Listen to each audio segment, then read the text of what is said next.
I think I felt less silly yelling than I do wearing that. Oh well. Right, so vinaigrettes, we've done that. And then so back to the green beans. I went through this last year as well. Going to some family dinners and stuff like that, and friends' places. They buy these beautiful veg, and then they end up cooking the crap out of them and destroying them. So if you buy these beautiful green beans, sweet peas, if you have fresh garden peas, I'm just going to quickly go through how to cook them properly in blanching technique. Because the thing that irks me when I go over to other people's places, they have these beautiful veg, and they throw them in a pot of cold water, turn it up to maximum. I will come back in 10 minutes, they'll be cooked.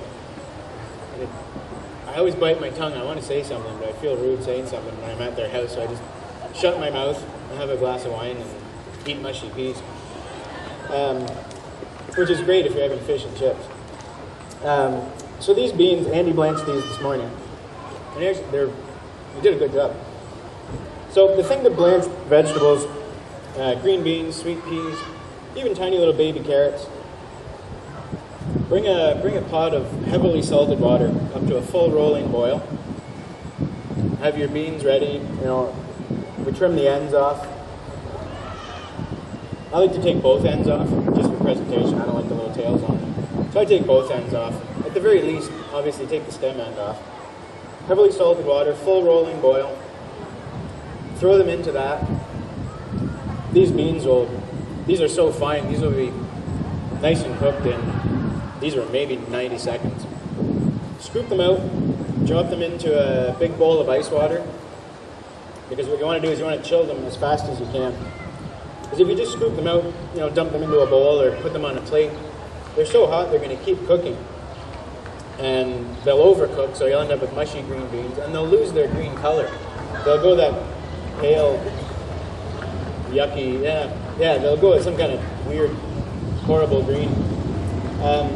So if you're doing a dinner party or something and you want to serve green beans as your vegetable with your steak and some corn or whatever, you can blanch them in the morning.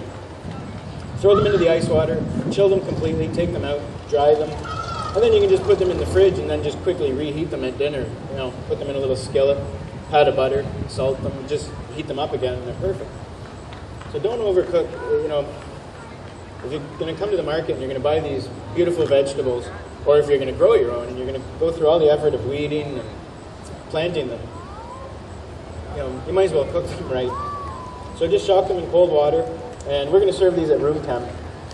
And every once in a while we get customers in the restaurant who say, well, I liked all the food, but the carrots and the beans, they weren't cooked enough.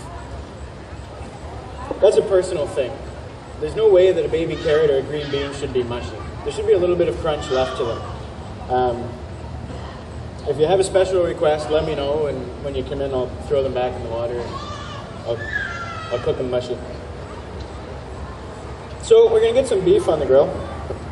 Andy.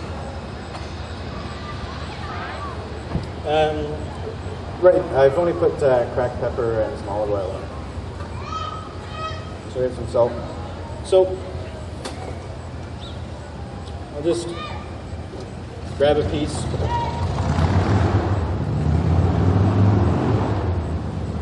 So this is the eye of round from the hip. What I've done, I don't know if I have the other half of this one. Just to make it easier for grilling, this isn't the exact match, but they come like this. So it's a big piece, so I split it up lengthwise. Otherwise, instead of trying to grill a nice piece of beef, we'd be here for an hour and a half making roast beef.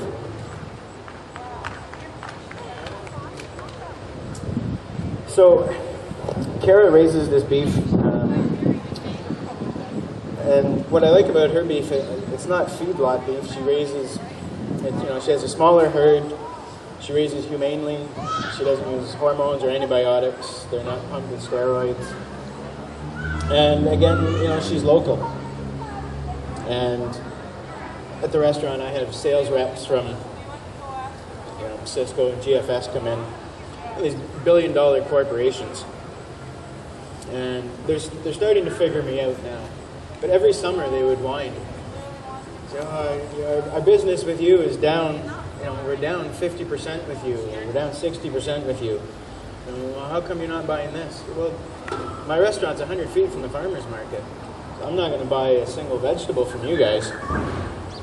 As long as I have my little red wagon in the market here, why would I truck in California or Mexican or Costa Rican green beans when I can go see Jan and Alex and get them right here? So for grilling this beef, like simple, no marinade, just oil, salt and pepper. And for me, for barbecuing, my barbecue at home and the one at the restaurant, they have low, medium, and high. I don't think I've ever used low on my barbecue at home, except apart from maybe roasting or grilling chickens on it. We keep our grill at the restaurant just as high as it'll go. So what I like on the steaks at the restaurant or anywhere I go, there's like a nice crust on it. There's nothing worse than if you grill on low, you get beautiful grill marks, but it's sort of a pale, anemic looking steak. There should be a nice char on the beef. And the only way you're going to obtain that is if you grill on high. So we lit this grill 30 minutes ago, and I've had it on high since. And until we opened the door, it was running around 800 degrees. And don't be scared. It's, now the door's open, it's probably dropped to 500. But we're going to grill these up to medium rare. We can maybe close the lid. For steaks, I never close the lid, but these are whole big slabs of beef. So we'll close the lid and run this, and we'll run it around 400. And those will take maybe 6-7 minutes aside for mid-rare. Are there any questions that I can answer? Yes, we did.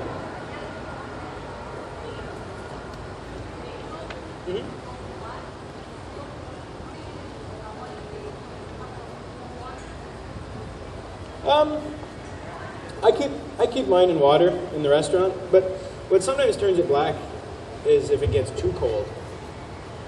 If herbs will get too cold, they'll blacken. And another thing about if you're buying herbs in the grocery store, and even some of the market stalls here too, for ease of you buying a bunch of herbs, they'll put a rubber band around it. As soon as you get home, take the rubber band off. Chives, basil, mint, if you buy them, they always come 2 or 3 elastics wrapped around them. That's just going to choke them. So take that off. And what you can do is, if you have your bunch of herbs, just take a wet paper towel, just dampen it, and sort of not soak it, just dampen it, and just loosely roll the herbs in a damp paper towel and pop them in the fridge, and they'll last a lot longer. But the elastics, take those off. It just chokes them. Yes?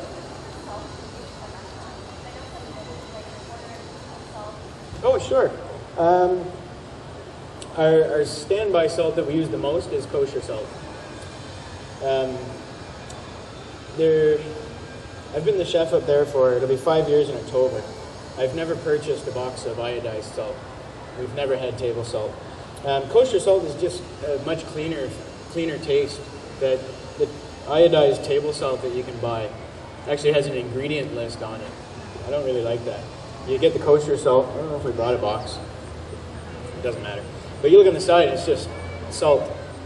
So that's the staple for all our cooking. It goes in the vinaigrettes, it goes in the meat, our soups, all of that. And then we do have pink salt, black salt, all the different sea salts.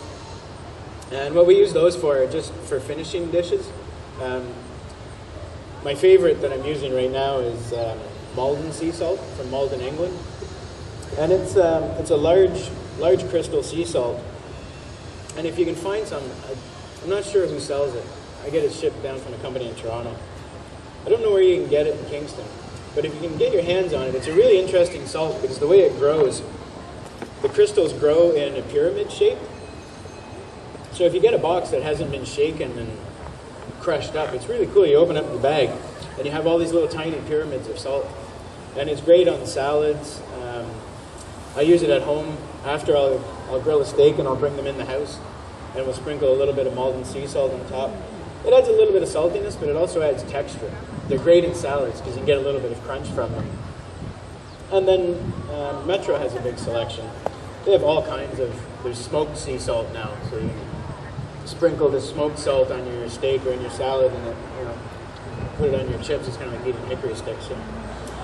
But yeah, kosher salt is definitely the way to go. I'd stay away from iodized salt. It does impart a flavor that's not natural to your food. I'd stay away from that. Any other questions?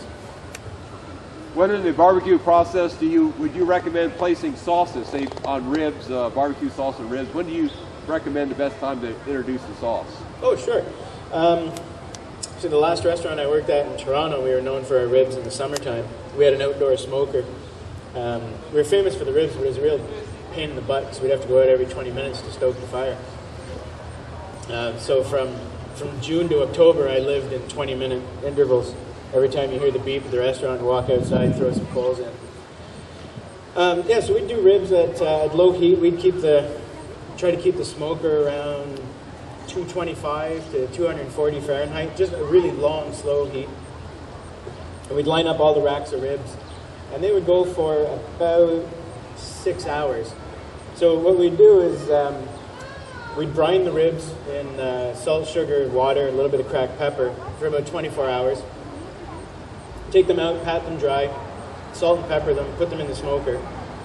And then the thing with putting the sauce on, if you put it on too early, most barbecue sauces tend to have a lot of sugar, whether it's brown sugar, maple syrup, or molasses, or honey. If you put it on too soon, all those sugars are just going to burn, so you'll end up with burnt ribs. So in the 6.5 hours that they were in our smoker / barbecue, we would just start rubbing the sauce on in the last hour. So we'd go about every 15 minutes for the last hour, so 4 times in the last hour. Just go out, we had a big pastry brush with our sauce, brush them on, throw some coals in the fire, 15 minutes later, brush them again. So in about the last hour. If you do the sauces too early, they'll just burn on you.